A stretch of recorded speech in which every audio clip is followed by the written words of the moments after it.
Hey, everybody, welcome back with Rob Davis. We are going over his book, Purpose and Form, the Necessary Basis of All Ethics. Today, we are going into chapter 11. This would be episode 12, chapter 11, and it is titled Eastern Enlightenment, Moving Effectively Toward the Transcendent. How are you doing today, Rob? Pretty good. How you doing? Doing well, doing well. Looks like you still got some sunlight out there. That's the 2 hour Yep. difference between us. Yep. Already dark yonder in these here parts. Um, okay, so let's kind of start with a general overview. What are you purporting in this chapter?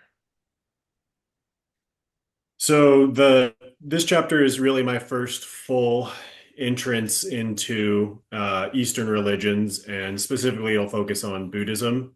And the point is to, as we talked about the end of last time, to look at them and try to find, not try to find commonalities that aren't there, but see if there are commonalities, see what the underlying uh, worldview is and and how they explain it, but then how maybe we can understand it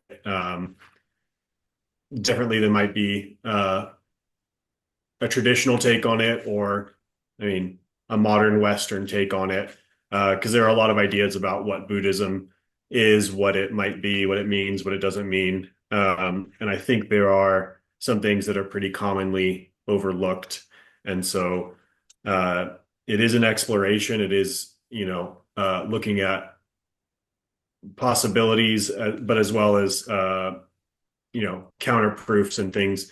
Um, not trying to take things for granted, but not trying to be convinced of what isn't there either. But through it, I think we do find some same underlying principles that we'll talk about. Excellent. So let's kind of start off with what is Buddhism and what isn't, because I think in terms of Eastern Enlightenment, you primarily stick with Buddhism. You do talk a little bit about Hinduism, I believe, is in there as well, but primarily you focus on Buddhism. What would be some of the, I guess, preconceived notions of what Buddhism is today, as to what, and then to what it really is? Yeah, so there's been a popular movement towards checking out Eastern religions that's been going on for really several hundred years in the West, but definitely strongly in America over the last 120 years or so. And I think it's just picked up steam throughout that. So there's a lot of ideas about Buddhism out there, and you can get different views from all sorts of different people. And there are people who are just kind of Buddhist, just sort of draw some ideas and call it Buddhism. And then there are people who are more devout. I mean, they're Western Buddhist monks of various traditions and all sorts of teachers who draw on it. So the in terms of what it is, that we'll get into, but what it's not is nihilism. And uh, Yuval Noah Harari, in his book, the same one we've been talking about, 21 Lessons for the 21st Century, he directly claims that Buddhism was openly preaching nihilism from the beginning. And he says that uh, thousands of years before our liberal age, ancient Buddhism went further by denying not just all cosmic dramas, but even the inner drama of human creation. The universe has no meaning, it claimed, and human feelings too carry no meaning. They are just ephemeral vibrations appearing and disappearing for no particular purpose. That's the truth. Get over it. That's a direct quote from Harari. And you can see in there that idea of denying the inner drama of human creation. That's saying my consciousness is insignificant. That's the core nihilist philosophy. Later, just a page later, he goes on to say, according to the Buddha, then life has no meaning, and people don't need to create meaning.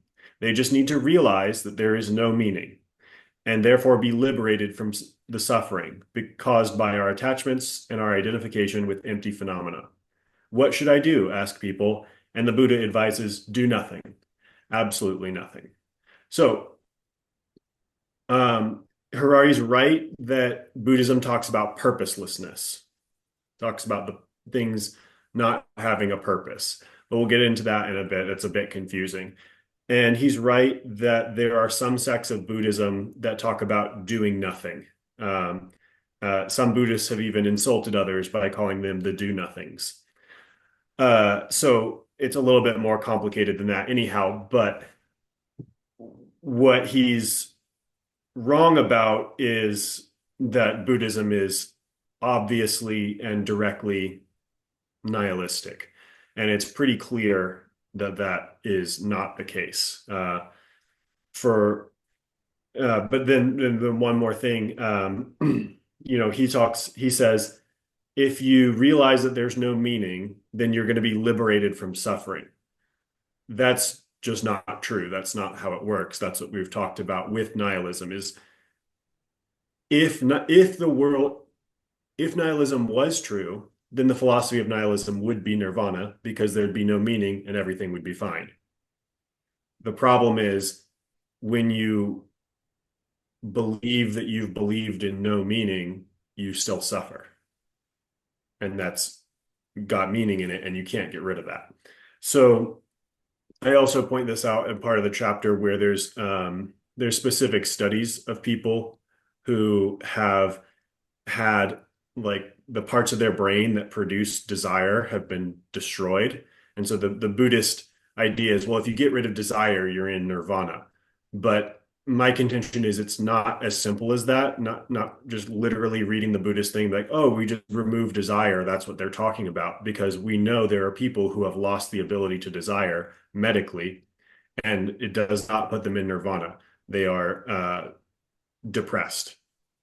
So there's something more going on there, and I think as we get into it, we'll see some of what that is and why Buddhism is characterized when people just sort of take the literal readings of a few points and extrapolate that into what they want it to be, essentially. There's a lot of danger in that. I mean, you see, it's almost like playing a game of telephone throughout time. A lot of the core message can get diluted, as it gets passed around. And I think that we're experiencing something like that, especially when somebody looks to the expertise of an author like Harari and would take him for his word. Because I mean, if he's got such a popular book, I mean, there has to be some truth and wisdom in there. But most people aren't really willing to delve a little further into what Buddhism actually is. And so they're going to take Harari for his word. And so they're going to get somewhat of a convoluted understanding of what the religion is and then run with that. You specifically describe it as being modern veiled nihilism. And as you read that passage, it just made me think, if nothing has meaning and there's no purpose, how did he generate the motivation to write a book? I mean, wouldn't he be sitting in a dark corner with some dingy mushrooms growing around him with sucking his thumb until he dies?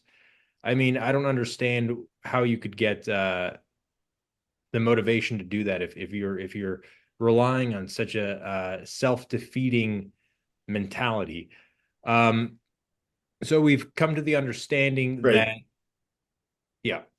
Uh, so Buddhism is not nihilism. There is purposelessness in within Buddhism, but it's not necessarily meaninglessness. It's not that nothing, that there's no rhyme or rhythm to anything. Could we maybe get into what then Buddhism is? I believe that one of the main points that you start off with in the chapter is you describe it as being the journey for truth. What is that? Yeah. Yeah. So, like you were pointing out, not just this being an issue with Harari writing a book, but it should tip us off that there's a religion that's existed for what, 2,600 some odd years at least. it's probably not nihilism. Like it's probably not based on a self-defeating purpose. There's probably a reason why it's propagated. So that should just be a red flag from the beginning. And there is this paradox of purposelessness, which can convince us, if we're of the modern Western mind, to run with that and go down the line to meaninglessness. This is a paradox. It's something difficult, and it's a big part of the chapter. So we'll get to how those can coexist in a little bit. Yeah. So the search for truth is inherent in Buddhism as it is in all things, and this belies the idea of meaninglessness. I mean, the story of the Buddha is an inspiring story. This is a guy who was born into the world and pampered and raised with everything he could want, and yet through exposure to the deficiencies in the world, he inevitably noticed, even though it was people tried to hide it from him, that there's death in the world, there's sickness, there's disease, there's these things that perfect that bothered him, and then he dedicated his life to finding perfection, essentially, of figuring out how things could be okay in a world of disease and decay and torment and all that sort of stuff. So, and he gave up everything to do that. And he went through amazing trials, and he dedicated himself to severe asceticism for a while. He lived a life of indulgence, and he ultimately rejected both of those. And so there's in this story that appeal to people. It's ultimately a story of a search, and there's really common elements of human experience on sort of all sides throughout it. So that as a whole already is a purposeful story about a guy who sought truth. So to Buddhism, they are seeking, and they believe that this person, the Buddha, was someone is seeking the same thing, or was seeking the same thing that they are seeking, and that he did it well. So these are all purposes. This is all meaning. This is about truth. Now, that someone might object to that and be like, well, yes, that's because you're telling a story about the Buddha. But if you sort of reject all that and you just focus on just the philosophy, then you realize that Buddhism is about meaninglessness. And that's also just blatantly not true. The core of Buddhism, the literal core of Buddhism, is the Four Noble Truths. So truths in all capitals there, four true over other things. And then there is the Four Noble Truths lead to, in an ordered way, in a way of logical understanding, again, with meaning, purpose, and truth, to eight the eightfold path. I don't know why my brain's messing that up now. Noble eightfold path. Could And you these repeat are that? eight Could you repeat things that one more time? that you're supposed to structure your life around. And I'm sorry, could you repeat that? It was which one? the eightfold path? Yeah, the Noble Eightfold Path. Okay, yes. Yeah. So these are things that you're supposed to structure your life around, these are particular ways that you're supposed to act and or strive after acting. So, and included within the Noble Eightfold Path is things like right belief, right effort, right intention. These are all things that are clearly purposeful. These are clearly meaningful. These are clearly driven towards a certain end. They exclude other things. So this is the core of Buddhism. So to say that that's nihilistic is just nonsense. You have to accept a discipline. You have to order your mind in a certain way. You have to examine things logically and in a sequence, and you have to discern what's there and what's not. You have to reject some insights, even some states. In fact, in some Buddhists might say all spiritual states. Um, so, so the idea that it's about meaninglessness as a whole is just utter nonsense. It's saturated with meaning, and that's inescapable as the rest of life is. Right. Absolutely. That's again, that's just something that is so easy to assume, you would have to delve a little deeper into the literary works of the religion to discover the Eightfold Path and to see the what was it called? The law of dependent origination, which is something that I think that we'd like to touch on as well. But there's structure, there's meaning, there's a path within the religion. Like you mentioned, if it was all nihilistic, the religion wouldn't have been able to exist for as long as it has, because there has to be that level of progression or at least stability throughout time. Um, could we kind of get into the law of origination of Yeah, dependent? yeah. So this is the one of the core meditations, you might say, the of Buddhism, a core teaching, where the Buddha talks about how things always come from a cause, things always have a cause.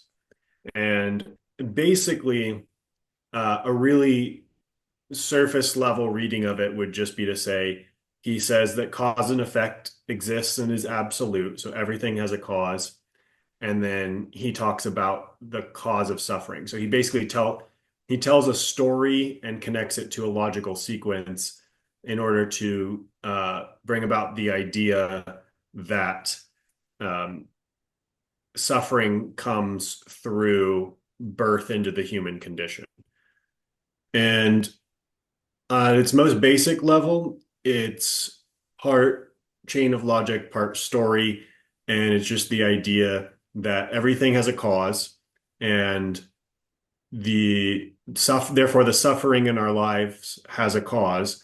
And from the Buddhist point of view, the ultimate cause of suffering is being born into the human experience. So, in many ways, that alone could lead you down the sort of Benatar path. So there are ways that people look at this sort of stuff and um, uh, pull some modern nihilism and dark stuff out of it. But the it gets more interesting when you look at more than just one thing in isolation in Buddhism. So additionally, there's the teachings about the aggregate forms. And what this is another core Buddhist meditation that it teaches everything is an aggregate. All forms are aggregate, all physical things, I should say, are aggregate. And then all emotions, all mental perceptions, all spiritual states, whatever it is, these are all aggregates, which means they're composed of pieces, not unified wholes, and that our minds can detect these pieces and sort of split them up. And so, in a way, this complexifies everything in our lives. And this is part of seeing the no self idea from Buddhism. But what that does is when you sort of bring these together, is it makes the story, the law of dependent origination, a lot more complex. And what you start to see is, okay, there's this absolute cause and effect. Everything depends on a preceding cause to come into reality, but each cause is an aggregate of things that have their own causes. And so you start to see this not simple story of causation, but a very wide branching and interconnected idea of causation where everything depends for its origination, for its manifestation on eventually everything else, but on just this myriad of causes being present in order for it to appear. And so that aggregate that you're describing is that interconnectivity, that causality. Is that correct? These things kind of these singular pieces connect to kind of create a uh, I guess a line of things, or as people would say, kind of as you describe in the book, linear causality. Well, so the aggregate nature is about nothing being unitary. So Okay. like my body is not just obviously one unit. There's organs, there's different organs. All the organs are composed of different types of cells. My current mental state is not just one thing. It's composed of uh, things I'm hearing over there and trying to ignore, my consciousness of my voice in this room, the glare from the light, like these are all playing in and interchanging. And so the aggregate nature is about things being complex, things not being unitary. And then simultaneously with that is the idea that everything has a cause. And so causality runs through all this. And the idea when you bring them together is that you have this infinitely complex reality that is also infinitely causal, that it is everything has a cause. And that is a kind of wild conception. So I guess touching then on causality, you describe three different, I guess, types or views of it. We have linear, we have web, and then we have field. So my understanding through reading, at least in terms of linear causality, is more of that just one path forward. There's only one thing connecting the next thing, and things just kind of play out. Um, for example, use the analogy of getting a donut. So you go into the store, uh, you have a hankering for a donut. You go into the store, you buy the donut, you eat the donut. That quells the hankering. So there's that line. The web, I guess, more in looking at the complexity of all of the components within the experience of going to get the donut would be looking at, okay, how did the supplier get in control of the distributor, and then all the different ingredients that go into it, all the shipping and everything to get to the store to where you could actually get it. And that's on their end. I mean, on your end, what different plays happened throughout time to get you to where you were hankering for a donut? Did you see a sign? Did you watch The Simpsons and see Homer Simpson eat a donut? Um, so I think that kind of describes what the overarching complexity that could be there if you look into it. Outside of that, then what would then be field causality?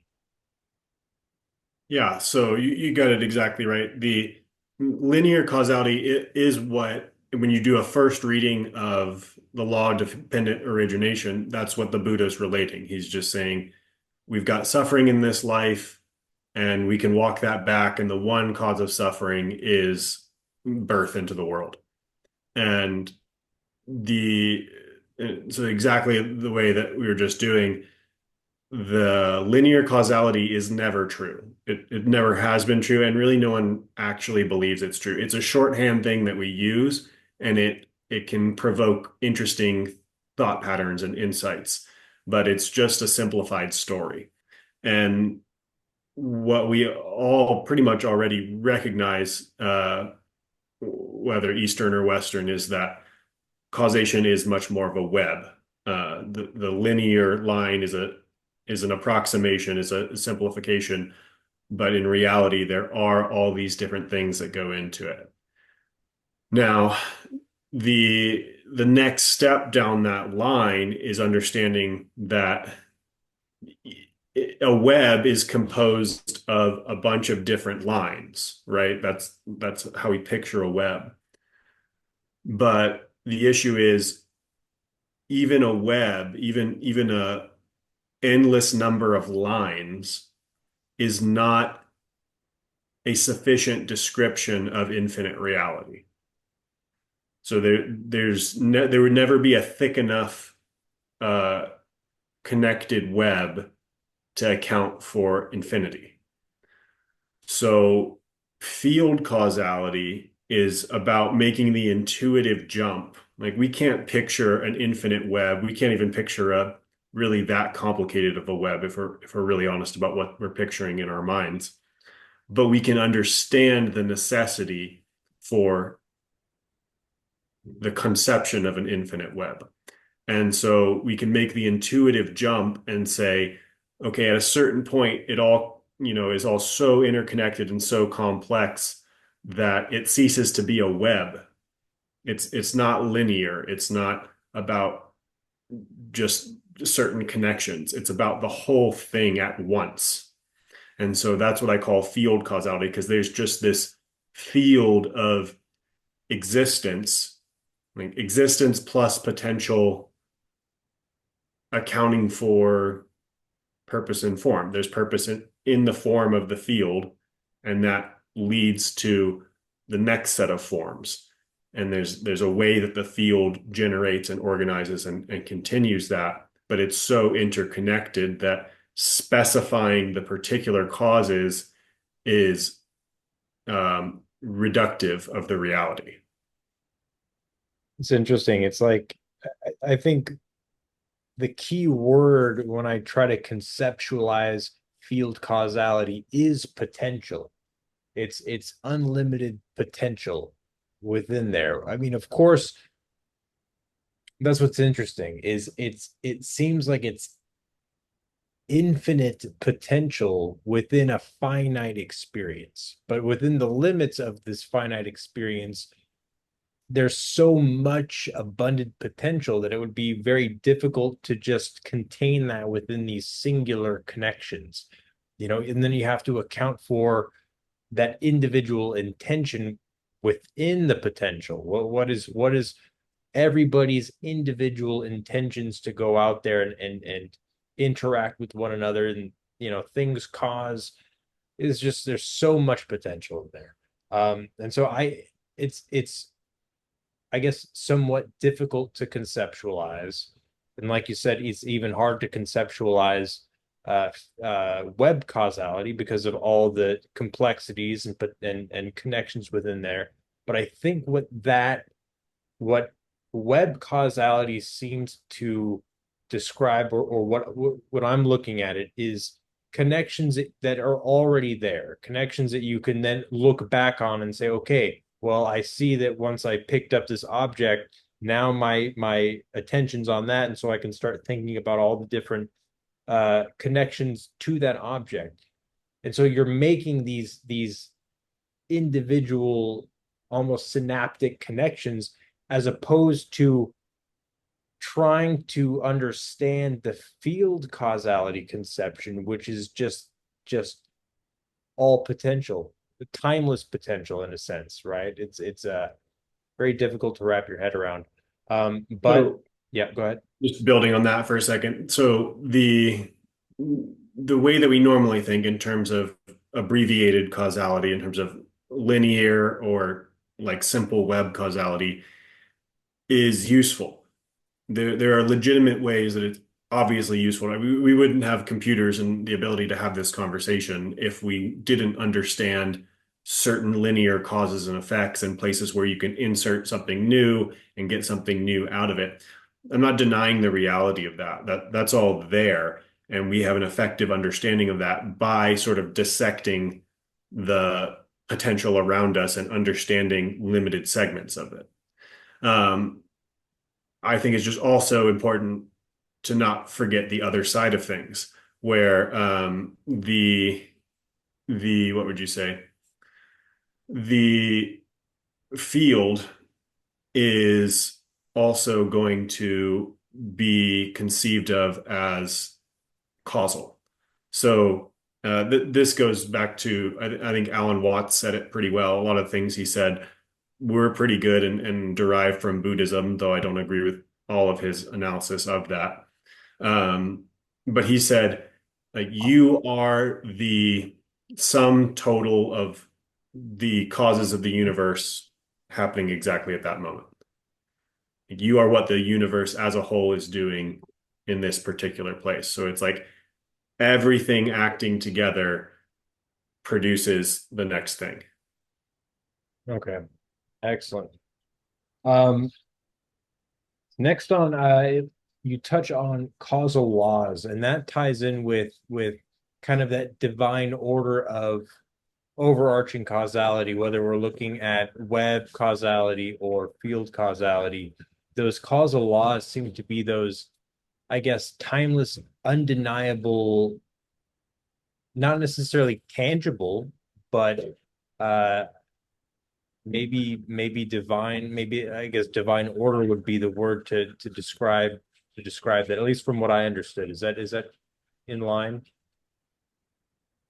So the idea of these laws is based on causality, and that's where I try to start because that's something that we all recognize. And then it's a question of, well, then what is causality, or what does it mean that we experience causality and that causality is clearly existent?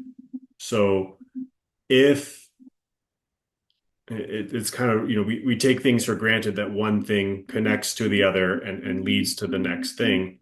And but I do think that this basic reality that we all accept intuitively and use every day and depend on is, yeah, divine, mystical in a way, of the fact that things are connected like this, the fact that one thing does lead to another suggests that there's an underlying structure. There's something determining that these things go together and that one thing has some effect on the other. If we lived in a truly random universe, then why would things proceed causally? It seems like such an obvious thing. Like, well, of course, people would have thought about that. There has to be a good answer to it, but I don't think there's a good answer to it other than to say there's purpose in form. There is we experience form, we experience limited life, limited experience, and yet it is patterned, it is ordered in a particular way. These patterns have cohesion, they propagate, they maintain themselves. So that means they're real, and then they have, just like we were talking about with the law of dependent origination, that means they come from somewhere. They're there for a reason. So yeah, I think it is essentially synonymous with divine order, though um, that sounds wishy-washy. People say divine order, and you're like, something, but I think it's the same as cause and effect. Just basic cause and effect testifies to divine order in a profound and sort of undeniable way. And would that cause an effect in terms of, I guess, Eastern Enlightenment? Would that be similar to karma?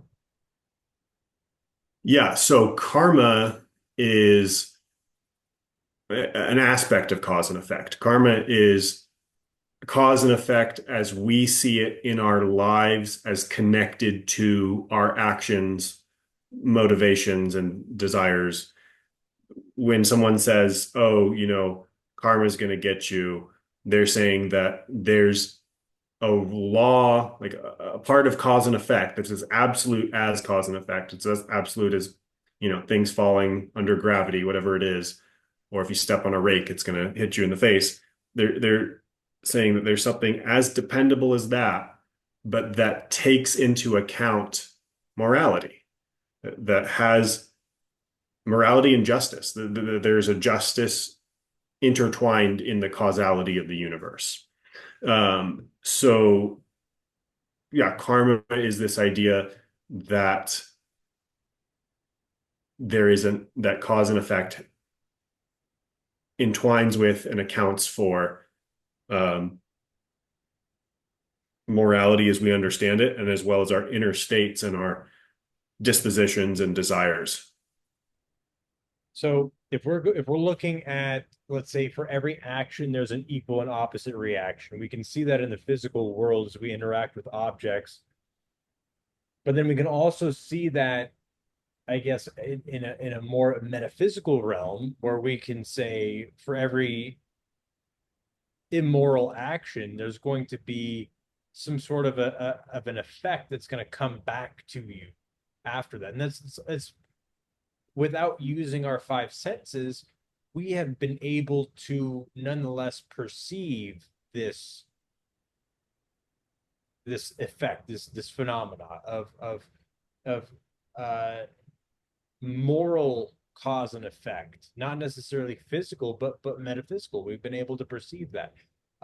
Would you say that would be similar to that kind of physical law? Is that it's a same thing that there's, I guess maybe it really hits home then that there is that divine order that within this myriad of potential, if we're looking at field causality, there's still within that, there's the purpose within that form of field causality. There's purpose, which would then be the causal laws, which would then be divine order. And through that, an aspect of that is then cause and effect metaphysically as well. We're speaking of karma. And I think that when there are very few people that would deny karma. To an extent, maybe they wouldn't call it karma, but I think Right. that most people would identify kind of that that metaphysical cause and effect.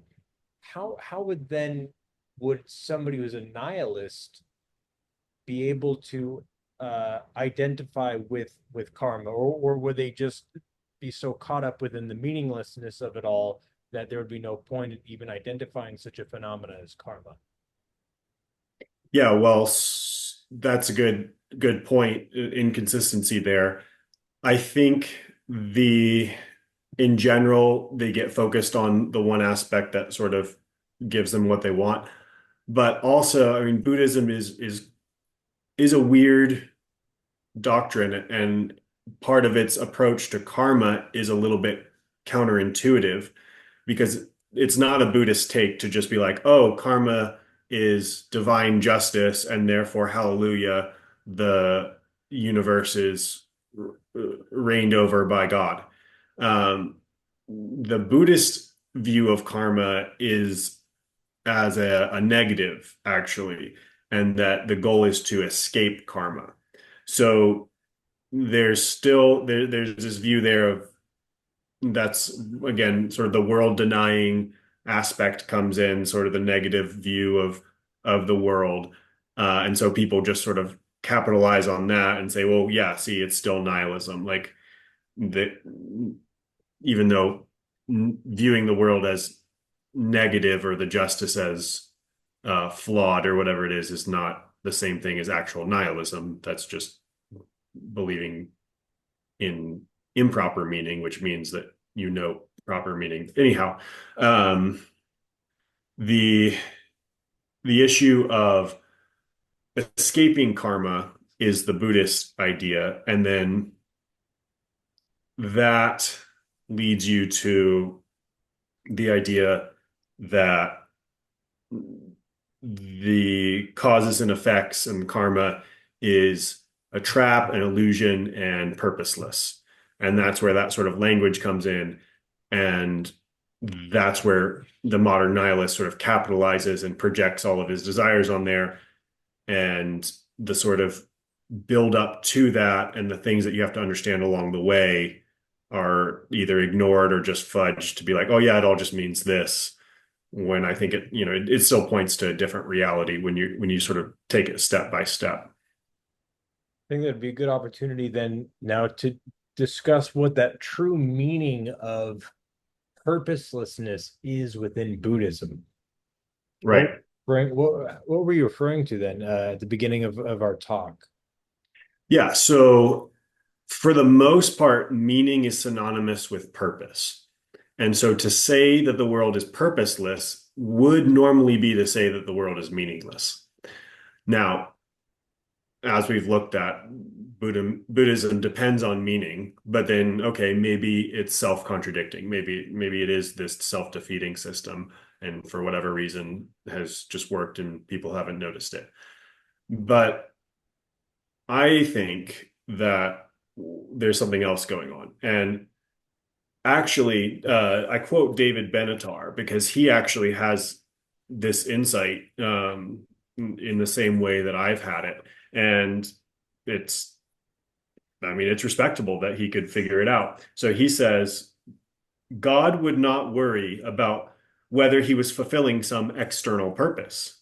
The whole project of transcendence only makes sense if one is limited.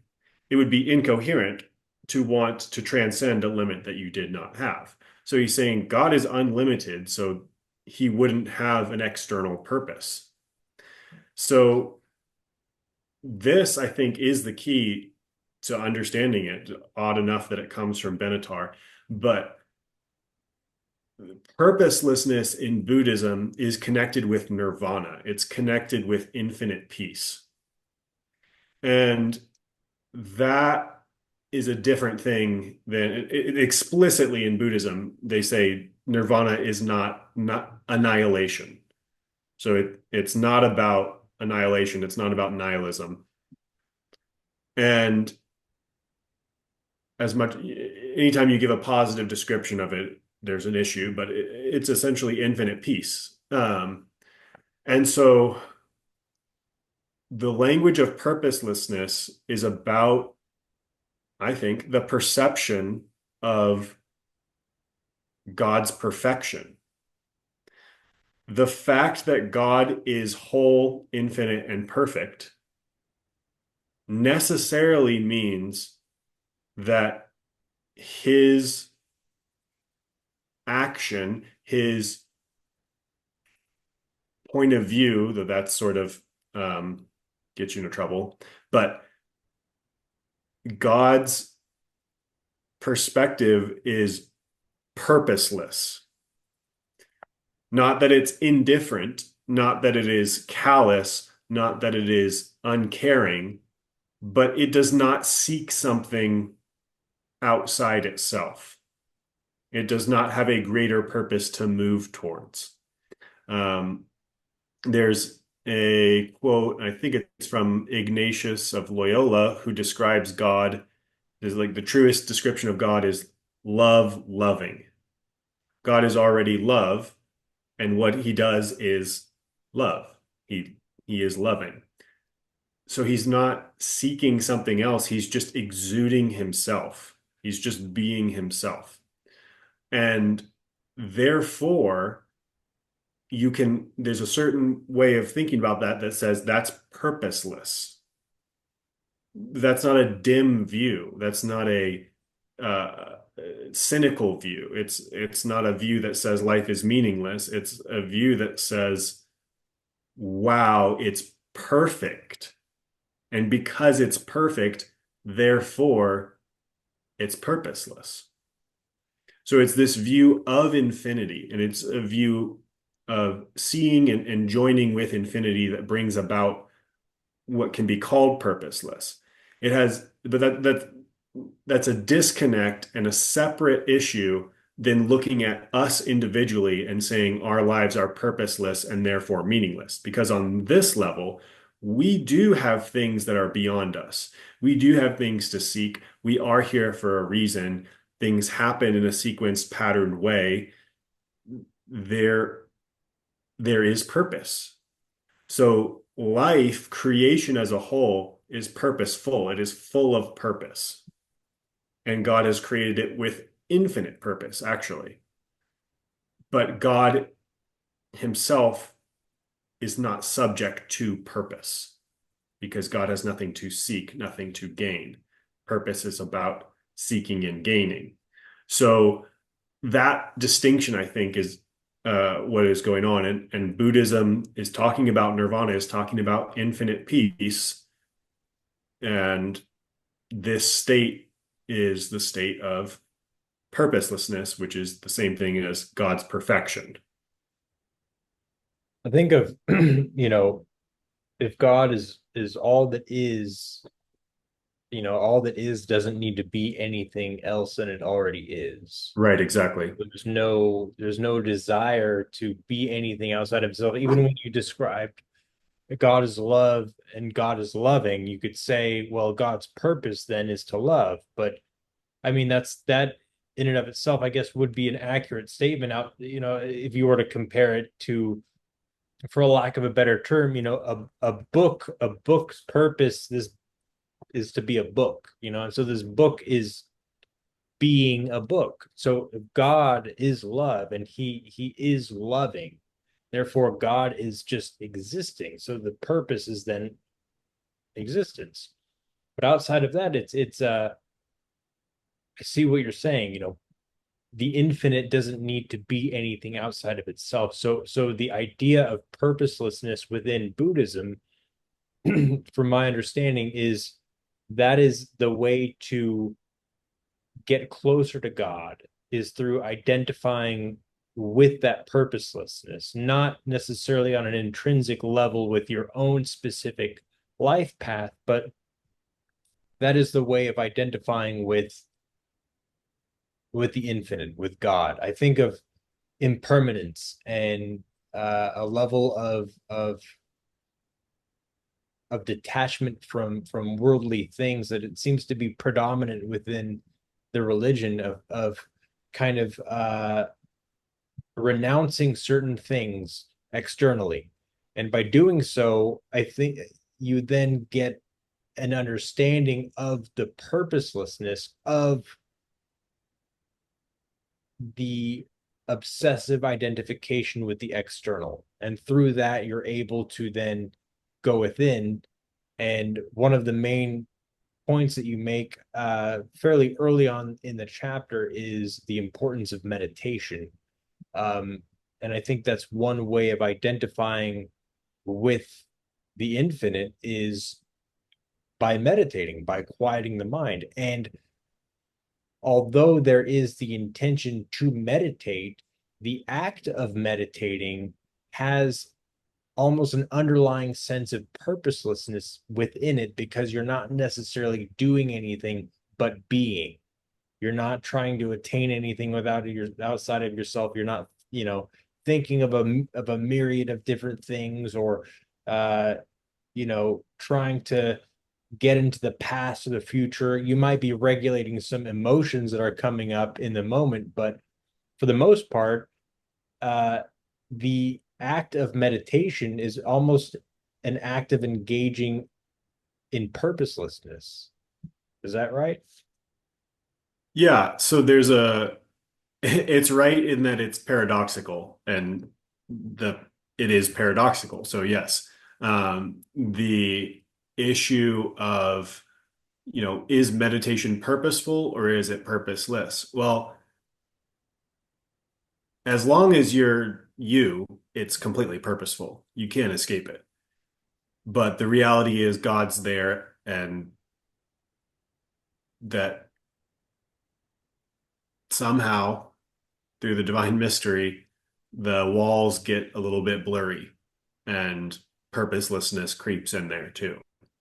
And meditation is just a way similar to fasting of just a explicit way of detaching from obsession with the created things around you and ideally looking for that pervading essence, which is everywhere yet nowhere and is the most evident thing and yet the most easily overlooked thing. So it's saturated um, with paradox, and that's true of a lot of Buddhist philosophy as well.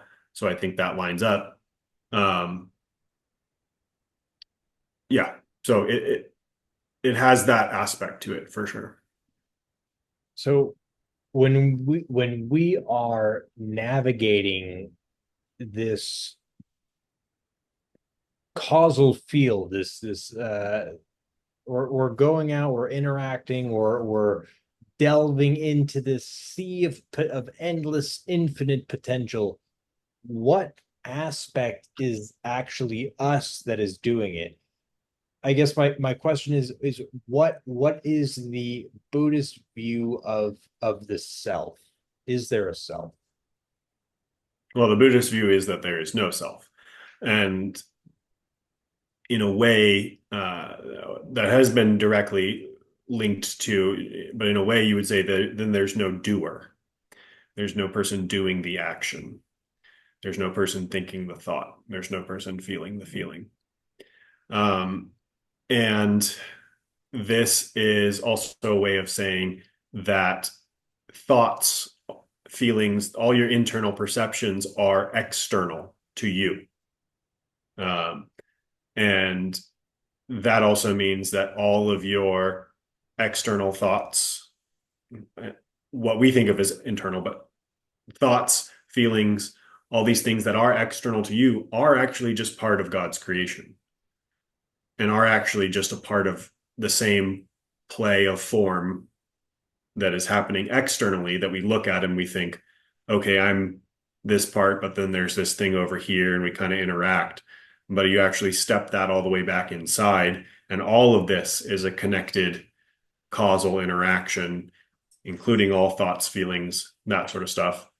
Um, and again, the negative statement of it of no self, sounds it has been very easy for people to take advantage of that and say, well, that lines up with whatever modern cynicism or nihilism or denial of the world or whatever it may be. But there is, while there's a directive in Buddhism to follow that detachment and notice what it brings you to, there is very clearly also directives to stay in the world and to uh, accept your place, not just as, whatever, an enlightened individual, but you're actually supposed to stay in a community. So Buddhist monks were directed to, um, part of the whole reason why they go around every day and beg for food, uh, for their daily meal. They get one meal and they have to beg for it, as the Buddha himself laid out this tradition. And the whole point was monks should be painfully aware of the fact that they are part of the world and they are part of a community and they are dependent on a community. They are dependent on other people. So, I mean, that alone to me, when people say Buddhism is world denying, it's like very clearly not. You can get there when you just take the abstract philosophy and play with it in kind of detached ways and ignore other things. But the Buddha himself set up this system to remind the monks that they were part of the world and they were dependent on the world and they had a duty in the world. They had specific things to do. Again, one of the eight steps in the Noble Eightfold Path is right action. That's action in the world. That's things that you have to do, and you have to do the right things. So I just don't buy this whole Buddhism is world denying thing. You can definitely get there, and there are people who have gone there and they use Buddhist philosophy in a way that seems coherent, but when you actually look at the doctrine as a whole, it doesn't take you there. Doesn't add up. That's that would be Harari's point of view there on that one. Um, Sure, and Alan Watts and plenty of and other Alan people. Watts, and yeah, plenty of others though. I mean, that's interesting because a lot of people that engage on the spiritual path have a tendency to really disconnect and disengage from the world, at least maybe in some early parts. And so you can see how pivotal that action is to stay connected with the world and to realize that you're still here. And not only are you here, but you're relying on other people to provide you with sustenance outside of your own means. Um, that's really, I mean, that's quite profound.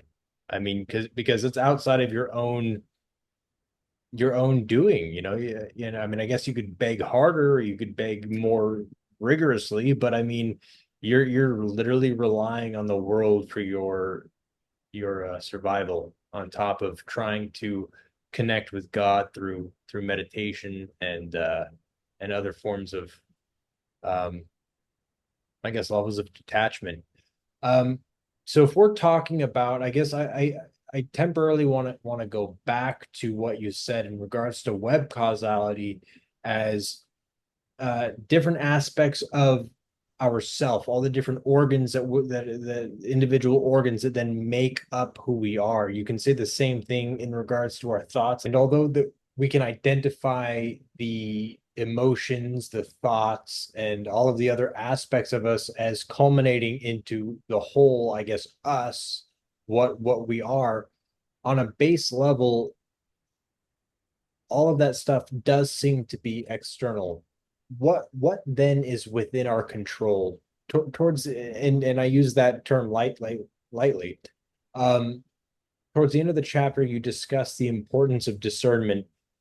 Would you say that that is something like our kind of our flashlight in the dark, the way that we navigate the field causality, all of this potential? Would you say that that is somewhat in our control?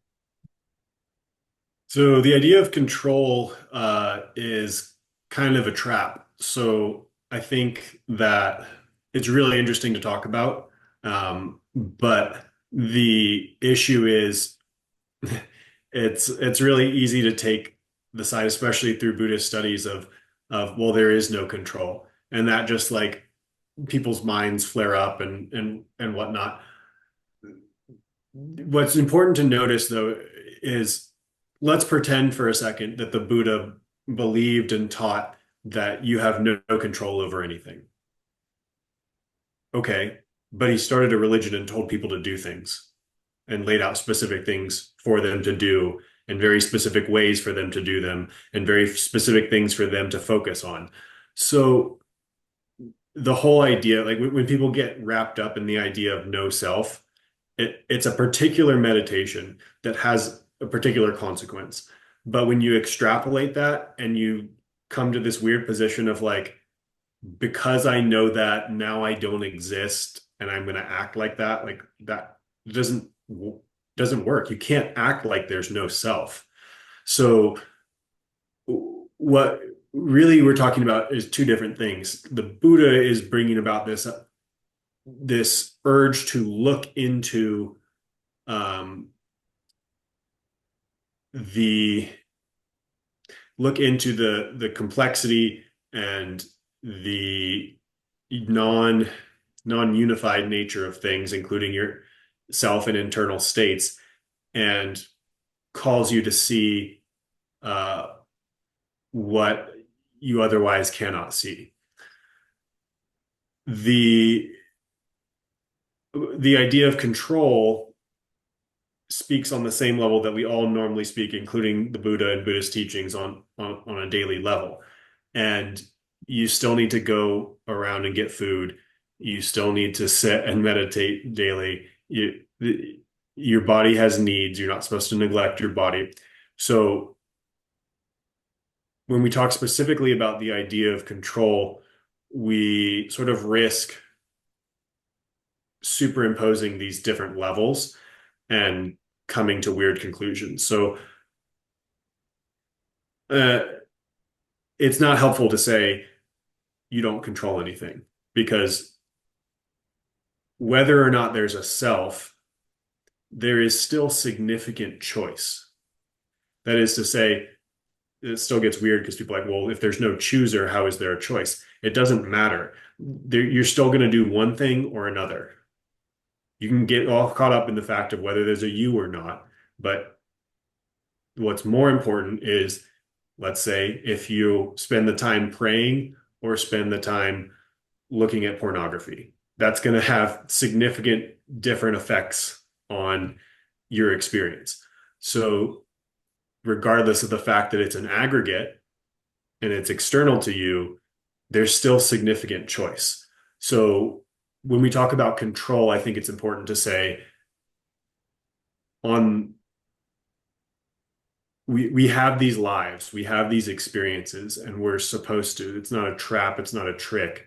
You are you perceive this general unfoldment from a particular point of view, and we call that aggregate thing a self. There's no particular self, but there is a contiguous particular experience.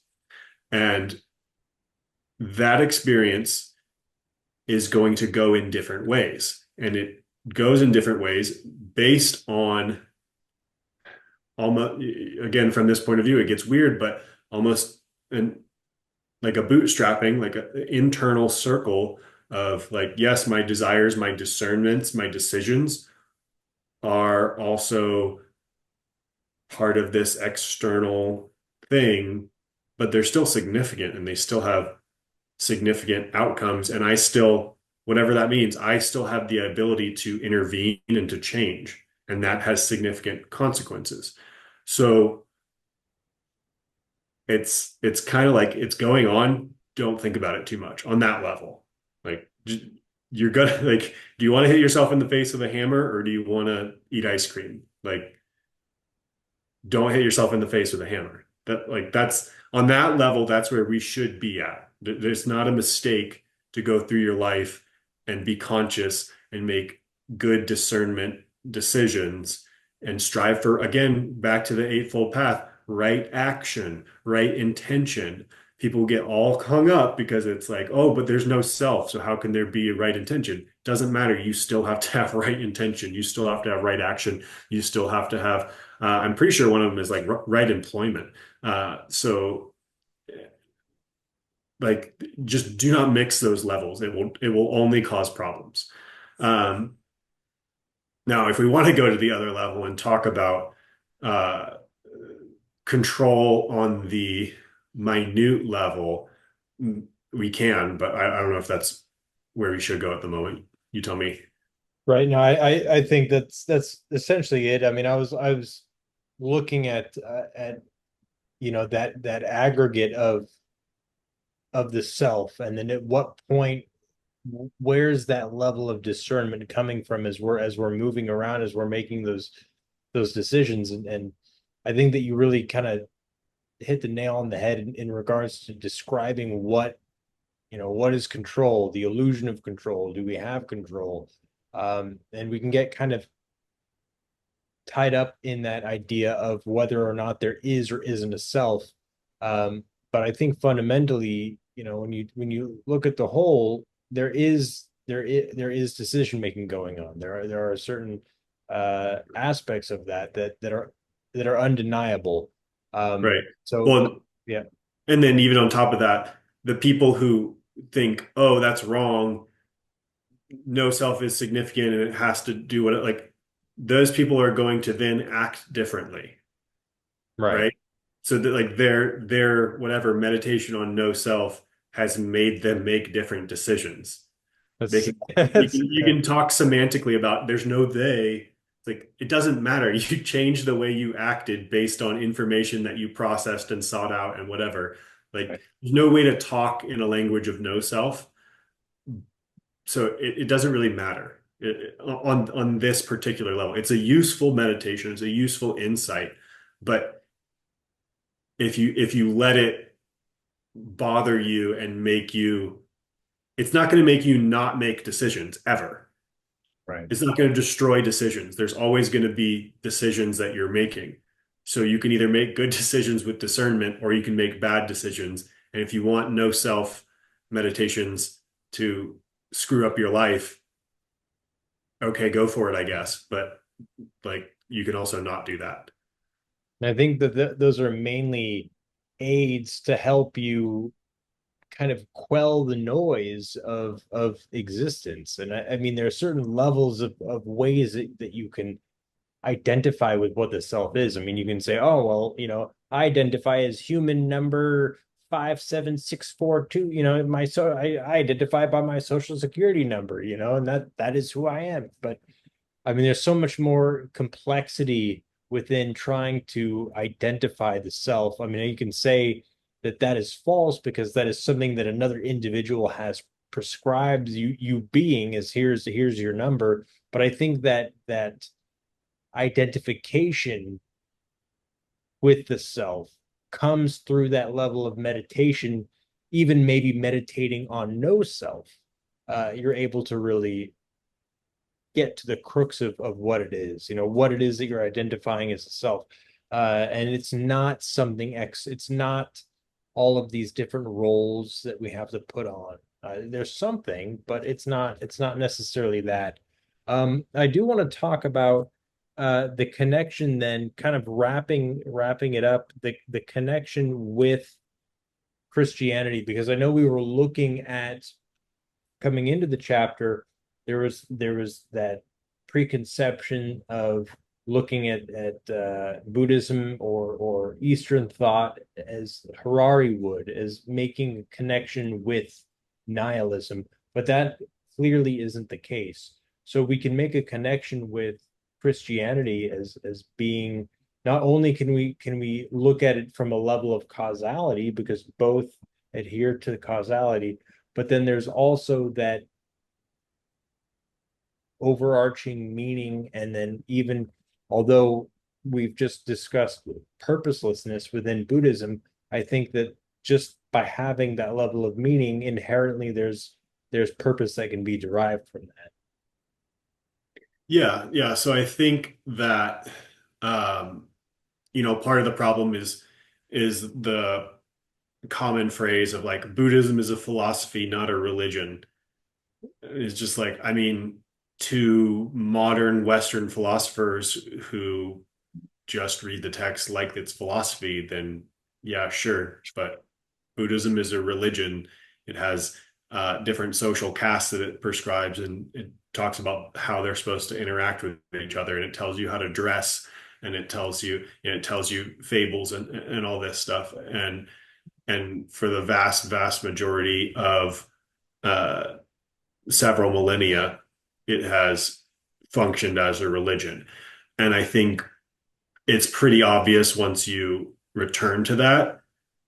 So if you think about like I was talking about, the practice of monks that go around every day begging at their towns, they also have a sort of, you might call it like a mission.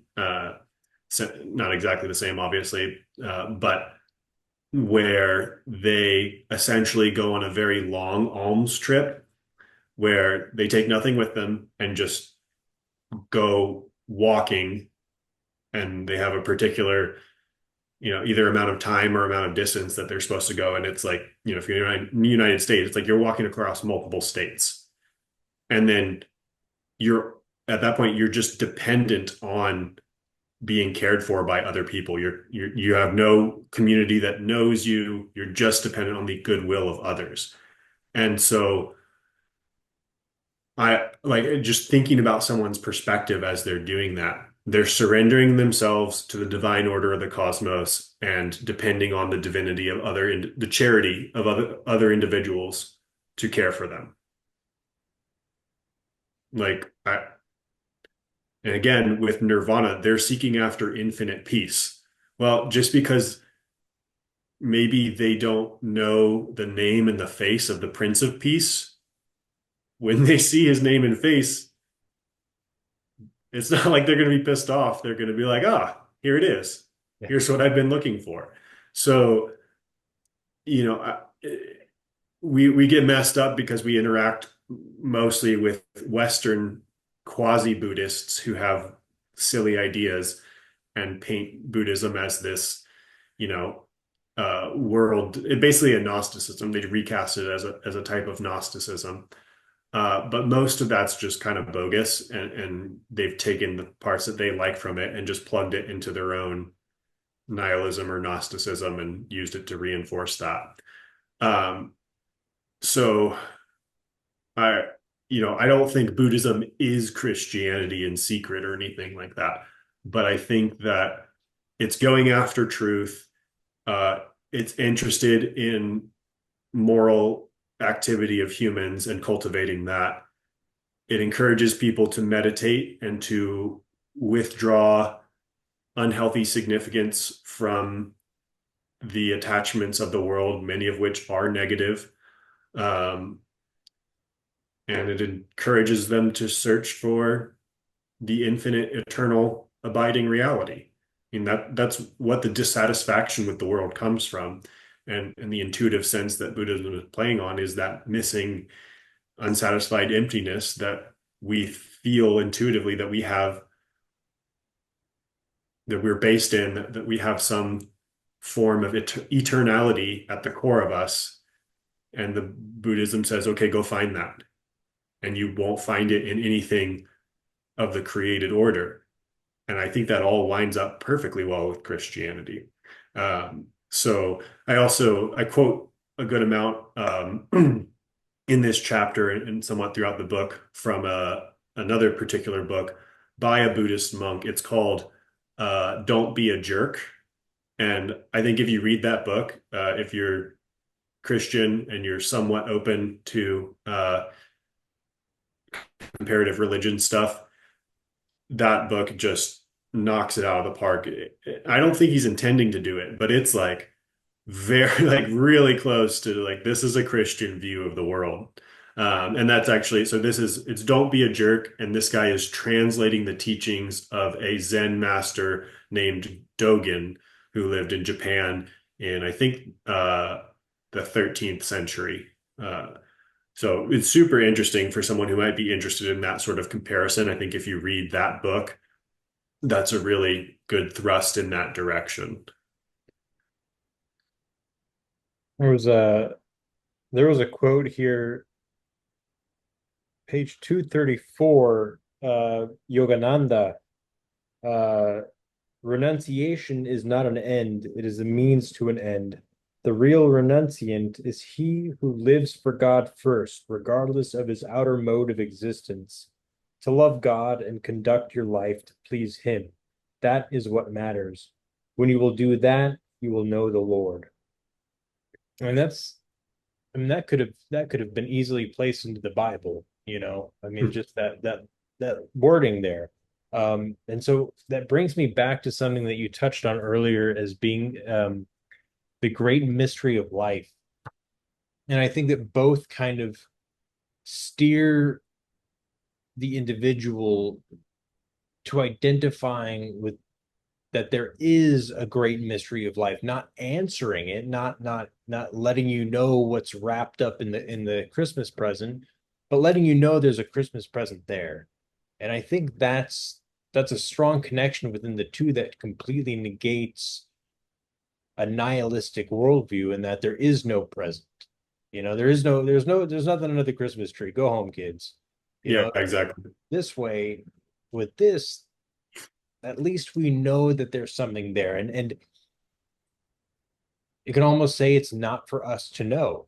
You know, it's just for us to kind of pick up the breadcrumbs and follow the pieces uh, through discernment and through um, living rightly, living in a right way, a moral way, a virtuous way, a just way. That kind of aligns you with along that path, and you can without identifying with your five senses, you can almost feel the pull within those things. And again, not with the desire to know what the outcome is, but to at least know that you're on a path. It's like, when you're playing in video games and and you're going along a path and there's a marker, there's something for you to follow. You don't necessarily know where the end result is, but there's somewhere for you to go. And if you deviate from the path, of course there's a little wiggle room, but you're adjusted. You know that there's uh kind of those parameters there. Um, what would you say on that great mystery of life? Is that something that is identifiable within both religions? Yeah, well, let me answer it this way. I'll give my last sort of pitch, my overall pitch for the gold in Buddhism.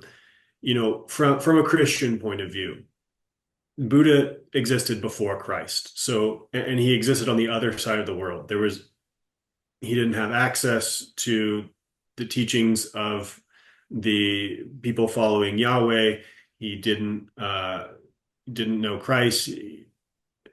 So, but what we have here, we have a man who who was dissatisfied with the world. He looked around and he said, "There's got to be something more. If this is all it is, it's not enough." And he had everything, and he was like, and then he gave up everything. He literally gave up everything. He gave up his family, he gave up a kingdom, and he said, "I'm going to dedicate my life to finding the ultimate meaning, the ultimate peace, the ultimate thing that makes this life complete and worthwhile." And he did crazy amounts of asceticism. And then he rejected that. He rejected the rejection of the body. He said, "No, no, no, that's not how it works. It's not going to get me there. So there's something, my body's part of it. My my efforts are commensurate with the purpose I have in my form, in my body." Okay. And then he saw it through that way. And if you read the mythology around him, like, and you take it with just a little bit of seriousness, the picture that is painted is this man is the ultimate skeptic. He's not going to be satisfied with anything less than perfect eternity. He rejects gods to their faces. He says, "No, this is not it. This is not going to be satisfactory." There's one of the teachings where he goes to Brahma, the creator god in that system, and he's dissatisfied with Brahma. He's like, "No, this isn't it either. I can't accept this." He rejects all spiritual states, no matter what, the state of infinite bliss, whatever. He's like, "No, no, if this is it, there's still something missing. And it's not just this spiritual experience that I can have. It must be something else." So the idea that the Buddha was going to be duped, that he was mistaken, if he ever found something, that he would be just mistaken by it. I mean, you can suppose that, but that's not the story. The story is this man was the ultimate seeker. He searched and he didn't stop for anything. There was only true perfection that would satisfy him. And then he couldn't say what happened, but he he lived the rest of his life with a little smile on his face. He he said that there was an end to suffering. That, I mean, I expand on that in the book, but that's profound.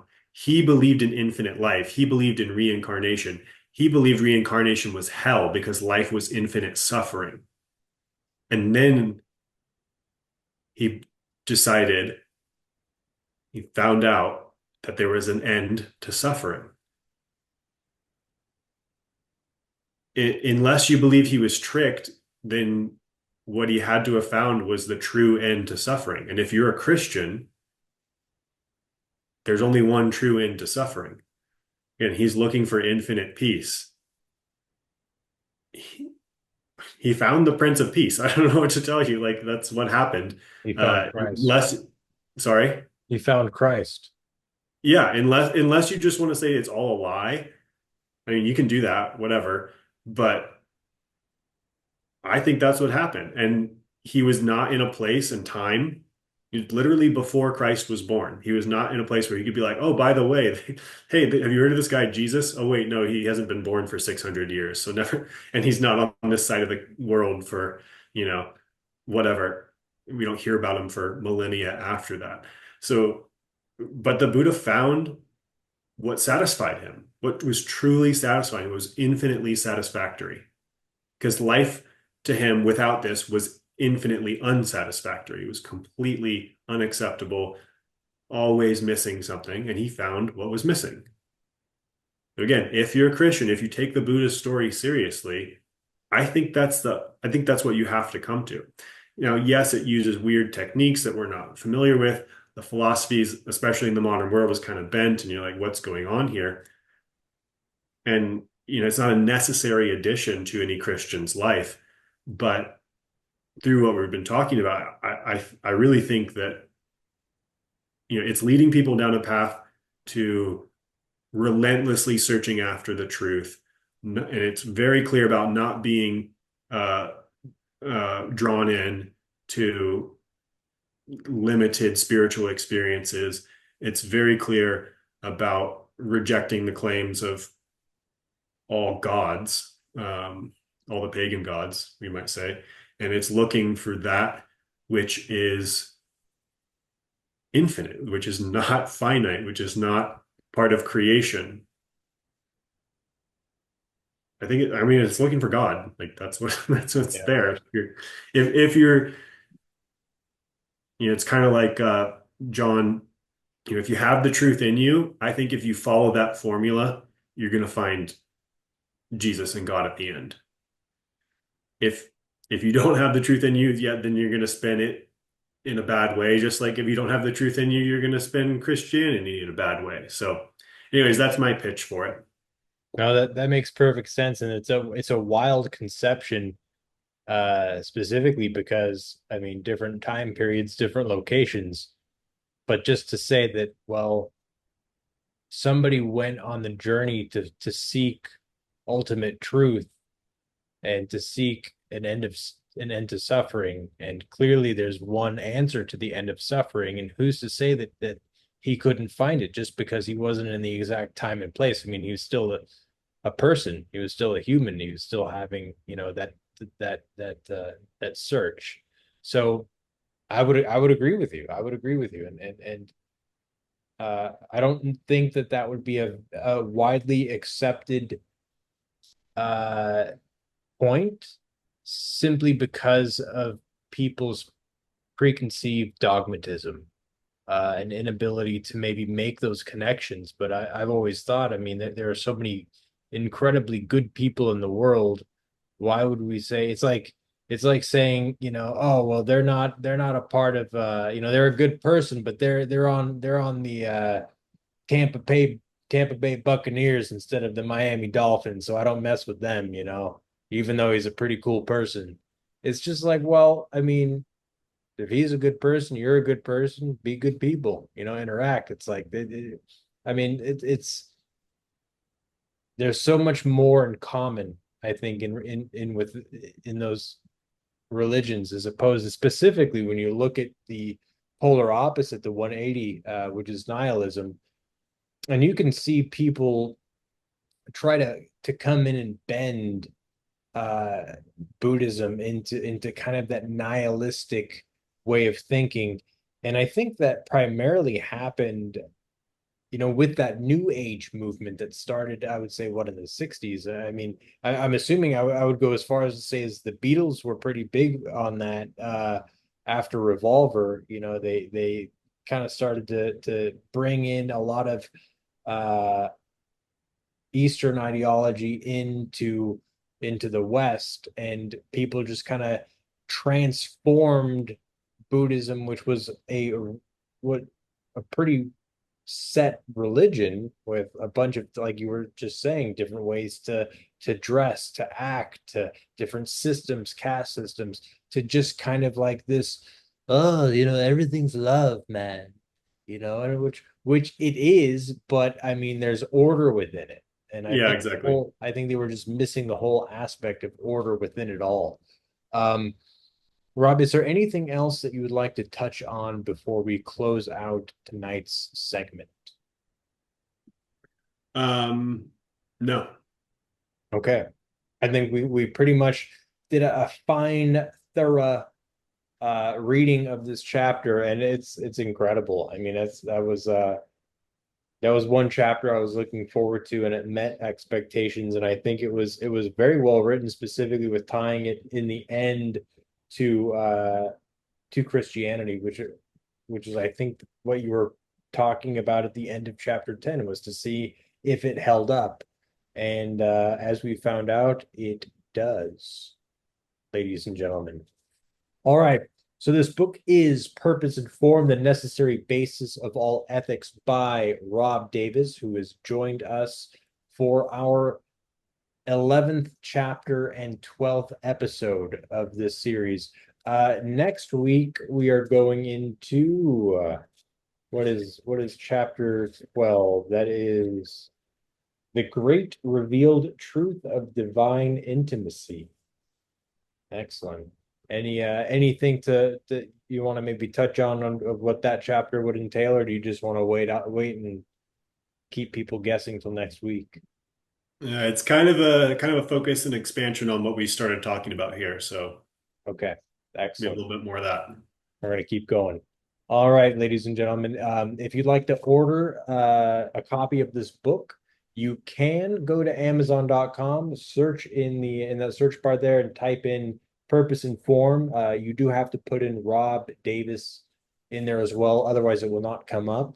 Or the easier option is there is a link in the description down below to that the Amazon selection, as well as a link to Rob's personal website where you can find a list of his works and more about him and his ideology. Excellent. All right, we're going to close this out. Join us next week, and God bless. May peace be with you.